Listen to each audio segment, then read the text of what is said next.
Ravi de vous retrouver pour ce nouveau numéro de Emprise Directe pour parler aujourd'hui du maillage territorial. On va tout vous expliquer et comme pour chacun de ces numéros, bien Frédéric Guyonnet m'accompagne. Bonjour Frédéric. Bonjour Arnaud. Ravi, vous êtes le président du SNB, du syndicat national de la banque, syndicat leader dans le secteur.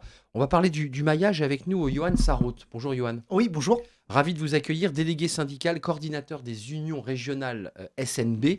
Et on va parler du maillage. Frédéric, on connaît évidemment le fonctionnement, je dirais, très large, très macro des syndicats, mais il faut quand même préciser que tout ne se fait pas de Paris. Non, pas du tout. Alors moi-même, je suis de Toulouse, hein, donc élu au conseil d'administration de la CFE-CGC en Occitanie.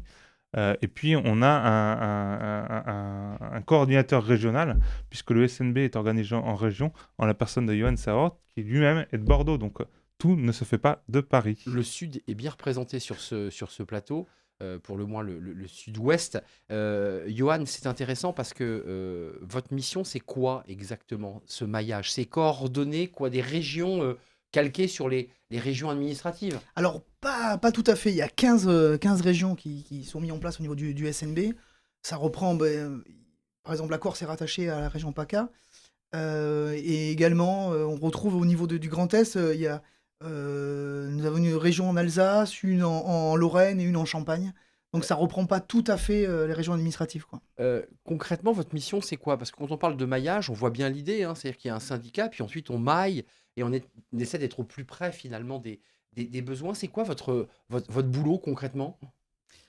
Mon boulot en tant que président de région, surtout, c'est déjà de connaître les autres délégués syndicaux qui sont des autres banques. Des autres banques, ouais, c'est Des ça qui est autres banques. intéressant. En fait, le but, c'est se connaître les uns les autres pour créer un lien, une dynamique, échanger. On a tous les mêmes problématiques ou parfois des différentes. Et c'est cette plus-value-là qu'on apporte en étant proche du terrain, quoi. Vous me disiez en préparant l'émission qu'il y avait aussi des échanges très intéressants. On change de banque, on est directeur dans une agence dans telle banque, BNP, et puis on a envie de passer dans une autre. Il y a tout un travail à la fois de maillage, d'aide, d'entraide, de réseau. Ça aussi, c'est un élément très En fort. fait, ouais, c'est exactement ça. C'est-à-dire, nous, ce qu'on veut garder, c'est ce lien-là. Et si quelqu'un change de banque et qu'on connaît le délégué syndical qui est en face, on le fait rencontrer, appelle. on l'appelle, on mange ensemble. Et comme ça, la personne arrive sur un terrain déjà connu, en fait. Ça, c'est important, ça, Frédéric. Je dirais c'est de l'informel, mais c'est du réseau, c'est de la dynamique. Ah, mais c'est du réseautage, du réseau en entreprise. Donc, quand un salarié, on va prendre un exemple, quitte le LCL pour venir à la BNP, qu'il ne connaît personne à la BNP, le fait qu'on ait déjà le syndicat bien établi à la BNP, le SNB bien établi à la BNP, fait que ce salarié adhérent du LCL qui va arriver à la BNP sera de suite pris en charge par un réseau dans l'entreprise et va se faire en fait son réseau dans l'entreprise parce que le SNB est présent Oui, parce qu'il n'arrive pas seul, en fait, partout. pour le dire très directement. Il se sent accompagné, guidé. Ça, c'est un travail quoi, de tous les instants. C'est important de dire aussi aux adhérents, quand on est SNB, on profite, je mets des guillemets, aussi de cette dynamique-là. Oui, on profite de cette dynamique-là. On fait en sorte aussi de faire des formations décentralisées.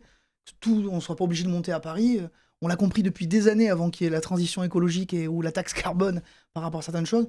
On préfère faire descendre un ou deux formateurs sur les régions plutôt que faire monter 15 à 20 personnes pour une formation, quoi.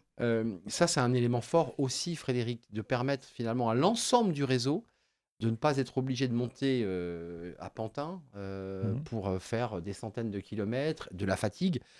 C'est quoi? C'est pour améliorer aussi la qualité et le confort aussi des adhérents? Oui, puis non, alors déjà, on a beaucoup, on travaille dans un secteur en fait qui est très féminisé, très jeune, avec beaucoup de jeunes mamans qui se sont engagées syndicalement pour représenter les salariés et qui ne peuvent pas forcément partir comme ça sur 2, 3 jours pour faire de la formation syndicale pour que, en tant que représentant du personnel, on soit plus professionnel. Et donc, le fait d'avoir ces unions régionales permet en fait effectivement de décentraliser en région des formations. On va retrouver en fait différents élus de différentes banques qui vont se former sur une même thématique ensemble. On l'a dit, Johan, décloisonner, ne pas travailler en silo, travailler en transversalité Mm. sur l'ensemble des banques. Et puis, il y a aussi des enjeux d'opération, de militance très concrètes qui Oui, permettent d'être encore plus fort quand on est transversal. oui, oui, oui.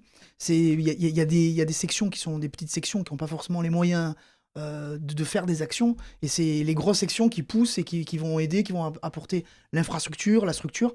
Et c'est le SNB, c'est aussi la CFE-CGC. Il y a des locaux dans chaque région qui permet aussi d'accueillir nos militants, nos adhérents, et d'apporter une plus-value par rapport à ça, quoi. J'allais vous poser la question, ce lien justement avec la CFE-CGC à laquelle vous appartenez. Il y a vraiment une dynamique là aussi commune, parce que là on voit il y a un caractère un peu pyramidal.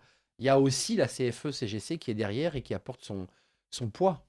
Bah, tout à fait. Et puis avec le système du paritarisme, on a des élus qui sont dans toutes les sections, c'est-à-dire on en retrouve au Pôle emploi, Transition Pro, à la formation. C'est-à-dire on devient un syndicat qui aide dans les sections, mais qui aide en dehors des sections aussi.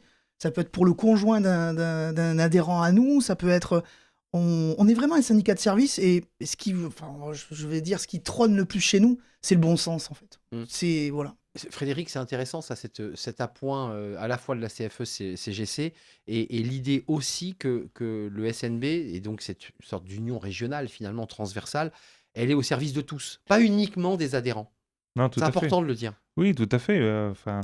Sur les commissions paritaires, alors Johan en a cité quelques-uns, mais on retrouve aussi la CAF, la CPRM, on retrouve alors l'URSSAF, c'est moins important pour les salariés de la banque, mais quoique, puisque Johan parlait des conjoints Bah oui. de salariés ou d'adhérents SNB, ils peuvent avoir leur entreprise, ils peuvent avoir des problèmes avec l'URSSAF.